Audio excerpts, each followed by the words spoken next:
Welcome, this is Marianne Cusell, and in today's video, we're going to be talking about dating online. And most people that I coach when I'm coming across this subject, we go through a series of identities that I want to talk to you about today so you can have more confidence and connection with yourself, so you don't give your power away or drop into those fear of rejection states, fear of what might happen, what might not happen. The first thing to consider is this person that you are connecting with or wanting to match with does not even know you. So to hold space for yourself in this process is really valuable. One belief that comes up quite prominently for people that they don't even know that's there is don't talk to strangers, a fear of strangers. You can't control this person. You can't control the situation. So it brings up this heightened vulnerability. And we want somebody to be present, to be able to be present with our vulnerability when it does show up. So I really encourage people to really feel into that. Why would you want to go out with somebody that was full on ego, that was not actually present with you? So make that priority number one on your list so that you can feel safe in your skin to express your way of being in the world.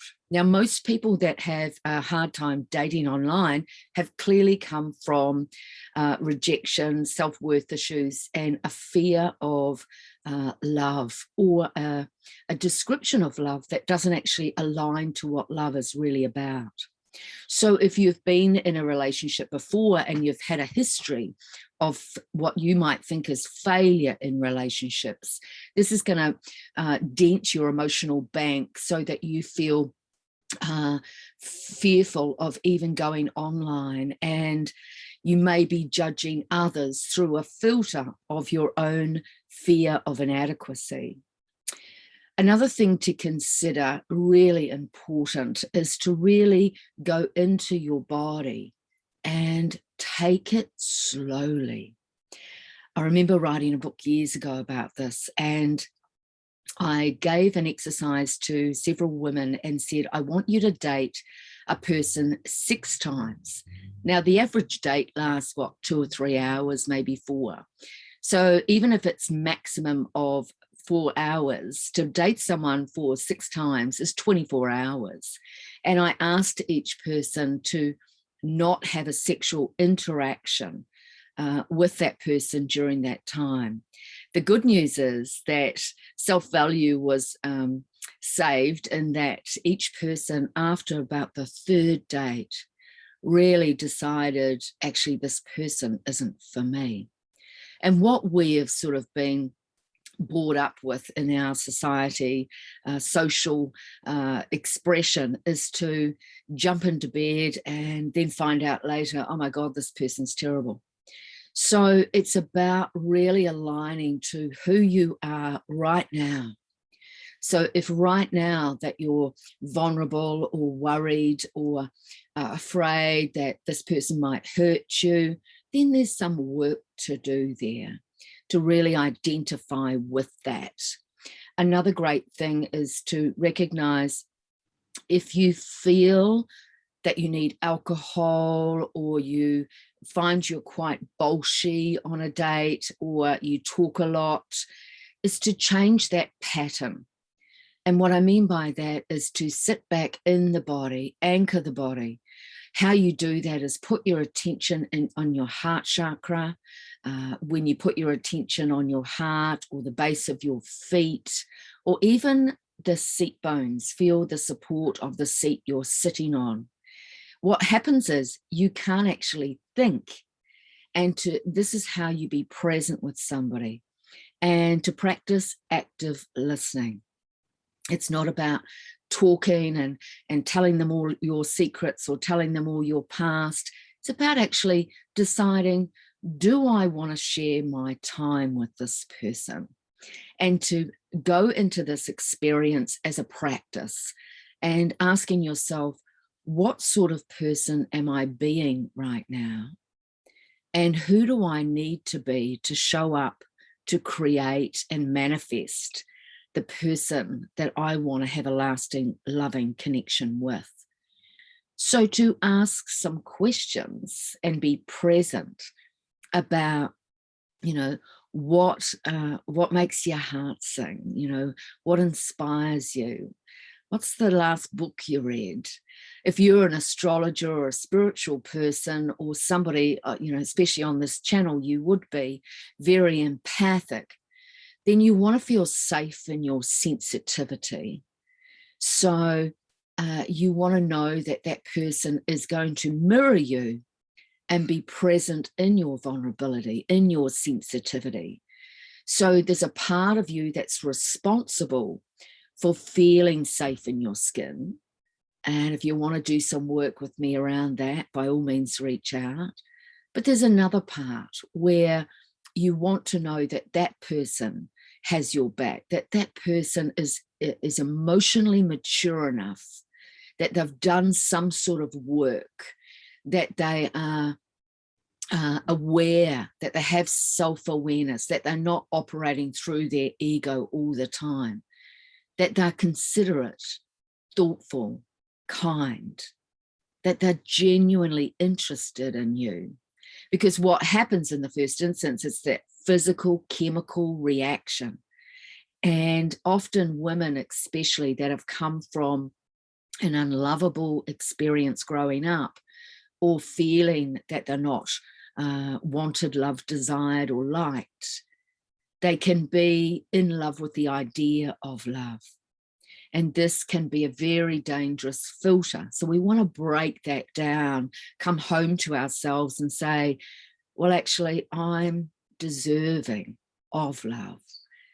Does this person see that? And does this person feel they're deserving of love? So it's a emotional marriage, if you will, of energy, so that together this can ignite in something worthy. Another thing to practice is trusting discernment, imagining that there's a filter over your heart and just opening it a little bit, and then being present with the person, having an intention to really thoroughly be curious and enjoy the date, no matter what. Even if you walk in to meet them and you have this dread of disappointment because they don't look the way you wanted them to look, just have an intention at that moment to pick yourself up and thoroughly enjoy the date. You might be quite surprised what you learn. And also to recognize looks aren't always the be all and end all. It's the character, it's the energy of a person, it is the self-inquiry of the person, what they've been through, where they're at currently, what they're looking for is what you're really interested in. Another thing to consider is your body is your pendulum, your signal. And when feelings are coming up in your body, just to notice them. You don't have to marry this person.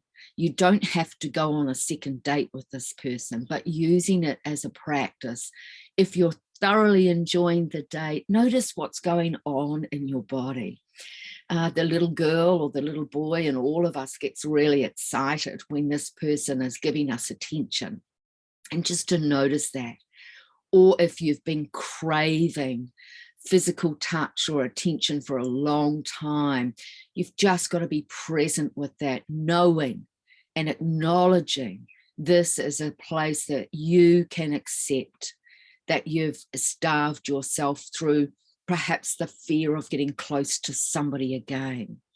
And if there are parts of you that are still wounded from past relationships, or you notice you're protecting yourself, or you're judging a lot online, just turn that cosmic mirror around and be gentle with yourself with compassion. Even practice the Ho'oponopono prayer in that stage when you notice things coming up, whether you're with somebody in this moment or not, saying in your mind, I'm sorry, please forgive me, thank you, I love you. And I hope that's helpful for you.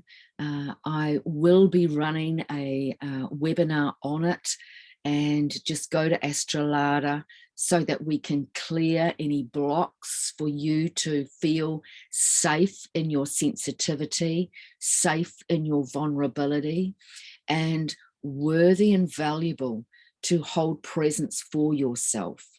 So together we can get this love vibration up, and for you to be attracting somebody that's really worthy. We'll be doing EFT and quantum healing.